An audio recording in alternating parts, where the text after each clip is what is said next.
says that he regrets the play call, taking full accountability, of course. So, Dan, let's start with you. What are your thoughts about the way they went for it? Yeah, I love them going for it. Before we get to the tape, though, do you see how much pain is on his face? Yes. That's one of the reasons why he is such a great coach and why his teams are always so committed for him. I would say this. Sean McVay's beauty is the way that he sets up play calls. 5 times last night, the Rams had 3rd and 1 or 4th and 1. On 4 of those, they ran basically the same play, same formation. Early in the first quarter, they get to that 4-man surface, and they run what we call duo, a bunch of double teams. Now, this is 3rd and 1. They get it. There's an unblocked person defensively. They get it, okay? So that's a good conversion. You go into the second quarter, it's same formation.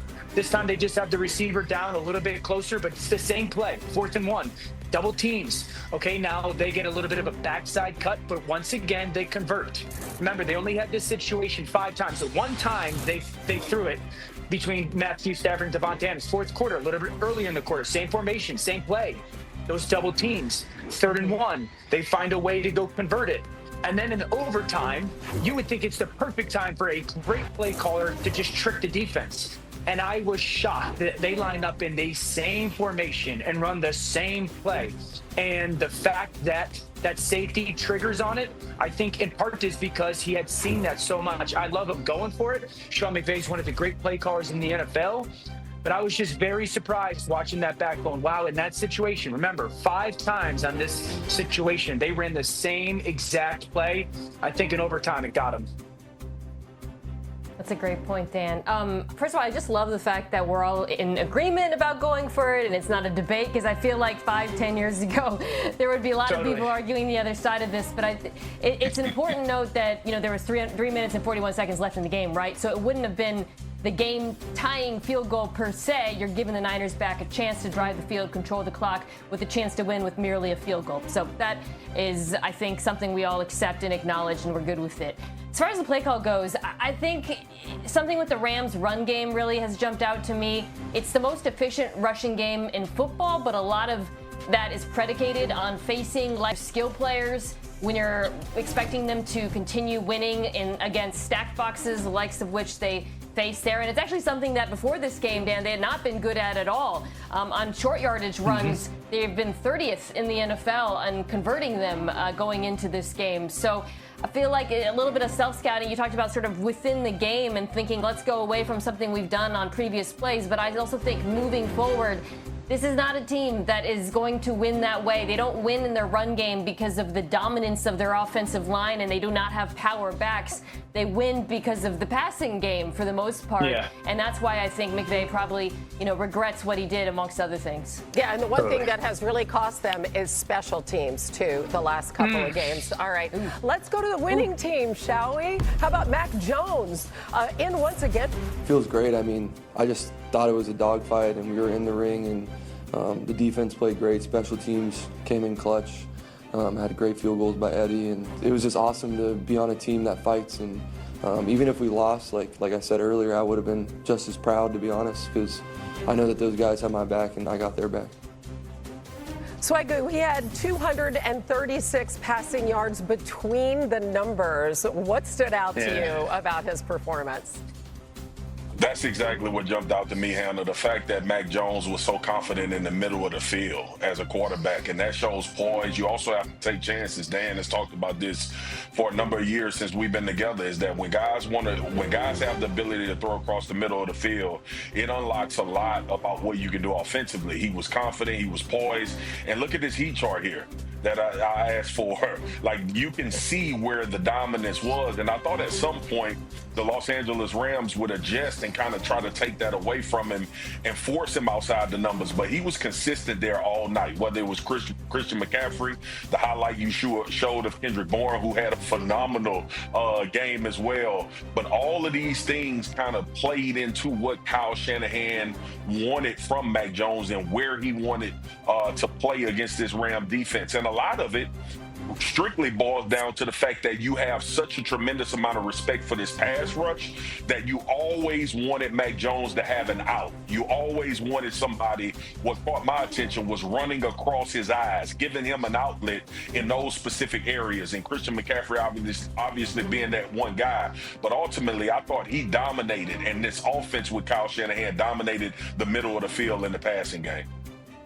Yeah, this is the best game I've ever seen Mac Jones play as a professional. When it comes to seeing the field, playing fast, clear decisions, and the timing was absolutely off the charts. I mean, he made some throws while getting hit that were outstanding. This is a deep curl to the field. You're going to see 1, 2, 3, 4, 5. Hitch ball comes out right before he gets hit by that defensive lineman. Receiver just dropping his hips to get into his cut, and it's placed perfectly. You cannot do it better than that. That's a phenomenal throw by Mac Jones. A go route. He's going to catch the snap. He's on the left hash. He's going 1, 2, 3. Receiver and corner even. He doesn't trust the receiver's vertical speed down the field. Let me throw it the back shoulder. Ball comes out. Defensive back has absolutely no clue. That's elite timing. That's winning timing. This is a high-low in the middle of the field, something Marcus is just talking about. This is big time now, a little flash fake. Defender is at his feet, right? And he's going to throw this in-breaker right off as that receiver starts to curl. That ball's pinned on his chest. This looks like a big-time starting quarterback in the NFL. This is a cut split corner, right, Marcus? How good is this? Half roll. This ball comes out of his hands. Again, a defensive end bearing down on him. That corner, you just got to float it over him, but, like, make sure you don't put too much air on it. You're just bleeding him to the sideline. And now this is huge. Third down, you get a switch release. But the timing of these throws in muddy areas, in condensed coverages, is big time. And I was just so impressed by the timing that he played with.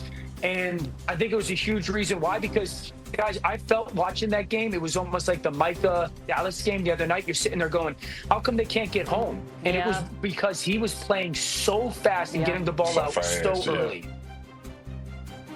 That was what I kept thinking during the game. Like, he's the perfect quarterback in this moment to beat this defense, right? Because the Rams have a terrific four-man rush, but behind that rush, there are weaknesses at linebacker and in the secondary, and really Mac Jones, what he had to do was play exactly like how he did, with exceptional timing and accuracy. He's been sped up as the game went on, and he came back from the injury.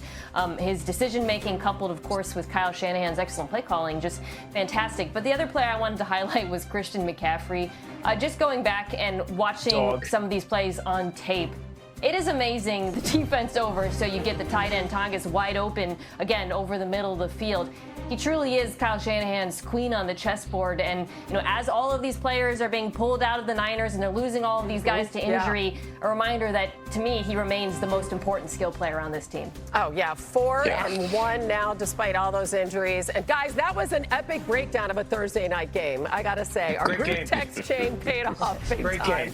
Any breaking news coming up on NFL Live. Ravens quarterback Lamar Jackson has now been ruled out of the game this weekend. Strained hamstring during Sunday's loss at Kansas City. Did not practice at all this week. And just speaking of the Rams, they host the Rams next Sunday before their bye week. So he could get 2 weeks of recovery for missing one more game, which leaves Cooper Rush as their starting quarterback here. He was today. He's kind of been here before. You know, whenever a franchise QB goes down, it's always sky is falling feeling everywhere you are, and it's normal. And you know, if you have to go out there on Sunday and do what you got to do, and it's nice knowing you had a whole week to prep for it. So things like that are good. Dan, Cooper Rush has had plenty of experience starting games as a backup in the NFL. What do you think about this game plan now as they face that Houston defense this weekend? Yeah, I believe the Ravens can beat Houston even without Lamar. Now, it's a very small formula. I think number one, and I've talked about this, Derrick Henry's got to get the ball plenty. I would say 25-plus carries for Derrick Henry, and something that you can do against his defense is what we call trap or wham runs. You just get vertical because the defensive line flows so much. That's got to be a big deal, but he has not carried the football enough in games, specifically on early down. Second thing, these linebackers are so downhill. You have to be willing to play action them. So it's a run to Derrick Henry. It's a second down play action. It's something that they're very comfortable doing. It's something that Cooper Rush is very capable of doing. Third thing is you got to block Danielle Hunter. You cannot allow Danielle Hunter to wreck this football game. This is a fast defense. It's a physical defense. It's a violent defense. You have to make sure that